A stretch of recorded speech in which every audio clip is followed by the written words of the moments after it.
Tak my samozrejme sme v tom zápase bohužiaľ sa dostali do nevýhody, pretože začali sme veľmi slušne, mali sme peknú golovú šancu, ktorú alebo hlavičku, ktorú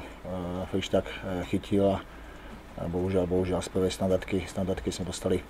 dostali gól na 1-0, čo samozrejme v takom zápase je ťažké, pretože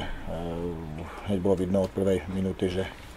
Bohemka samozrejme zmenila do zastavení, pak sa postavila do určitého bloku, ale inak, jak byla zvyklá a vlastne čekala na to, aby sme stratili balón a mohla chodiť do voľných protiútokov a samozrejme v tom, když ten zápas samozrejme potom prehrávate, tak sa vám ťažko veľmi hraje do plných a tam samozrejme dochádza hlavne na tom teréne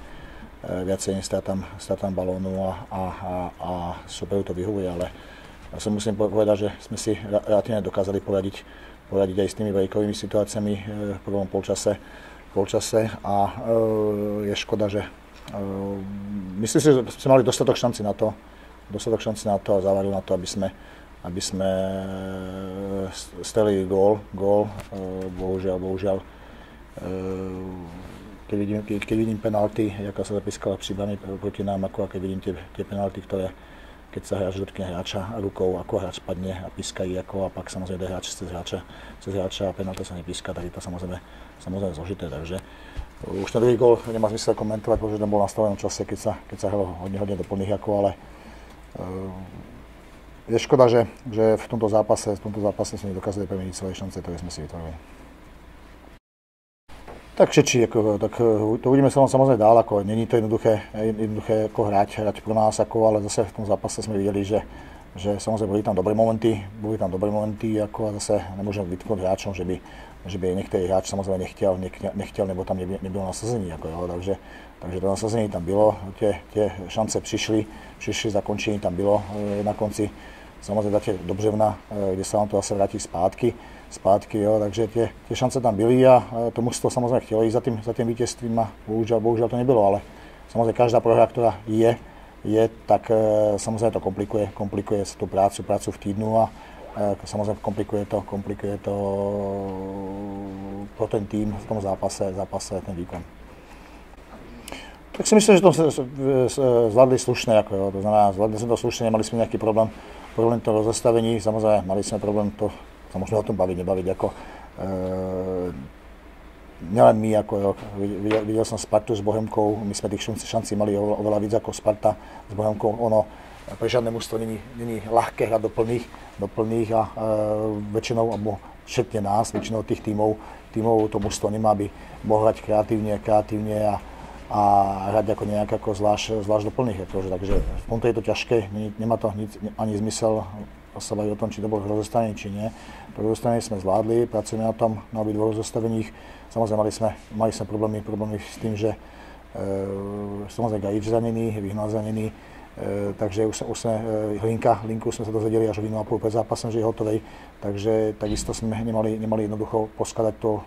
tých troch obráncov plus defenzívneho záložníka do toho zápasu.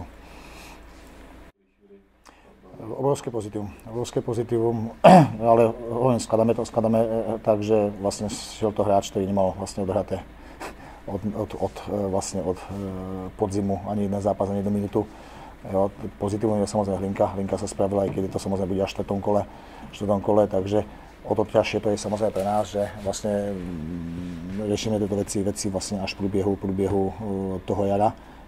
ale je to težší, ale musíme si s tým poradiť, ja dúfam, že si s tým poradíme, pretože to odhodlanie u tých hráčov vidím, a dneska samozrejme môžeme sa baviť o chybách, fotbalových chybách, ako tie tam sú, ale hovorím to nasazení, tá vôle a hovorím tie šance si vytvoriť, to je šťastnacké, ten tlak tam samozrejme bol. Tak ja sa o tom bavili už ako vlastne v minulom zápase, že je to zvláštne, tak stále ako o niečo hráme, to znamená, potrebujeme samozrejme ďalšie body a bavili sme sa o tom, že niekedy, keď ste šiestí v tej úvodnej skupine, tak vlastne vôbec nemáte šancu hrať ako vlastne pohár, pretože dúfam, že tak bude, že 5 môžu hrať pohár. Pokud by sme samozrejme tie 6 neboli, tak je tam samozrejme obrovská motivácia toho 7. z tej druhej skupiny hrať vlastne to play-off vlastne o to pohárové místo, čo sa niekedy, to sa uvidí až v tom závere vlastne, niekedy vám to môže nahrať ako a môžete hrať ako pohár, pretože keď budete mať obrovský rozestup medzi 5. 6. tak sa dostanete do poháru, máte šancu dostať do toho 7. miesta. Sa samozrejme nejakým play-off zápasom môžete dostať. Takže budeme samozrejme sa snažiť o to, aby sme tej 6. boli takisto, ale tá motivácia je to tak nastavené, že vlastne je aj tej strednej skupine o niečo hrať, takže ako ono stále je o čo hrať.